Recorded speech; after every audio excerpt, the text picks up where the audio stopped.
આ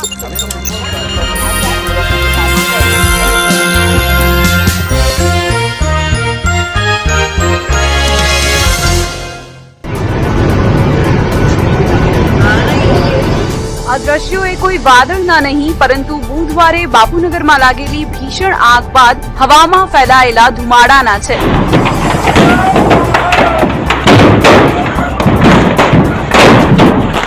ફટાકડા બજારમાં અચાનક લાગેલી આ ભીષણ આગને કારણે એક બાદ એક 25 જેટલી દુકાનો બળીને ખાખ થઈ ગઈ હતી અને આગને કારણે ચોતરફ ધુમાડાના ગોટે ગોટા છવાયા અને એક ડરામણો નજારો જોવા મળ્યો। ત્યારે આ દુર્ઘટના સમયે પ્લેનમાં સવાર એક યાત્રીએ મોબાઈલમાં આ ભયાવહ દ્રશ્યોને કેદ કર્યા હતા। અચાનક લાગેલી આગને કારણે આસપાસના લોકોમાં ડર અને અફરાતફરીનો માહોલ સર્જાયો હતો। જોકે ફાયર બ્રિગેડને ઘટનાની જાણ થતા તુરંત ઘટના સ્થળે પહોંચી હતી અને આગ ઓલવવાની તજવીજ હાથ ધરી હતી।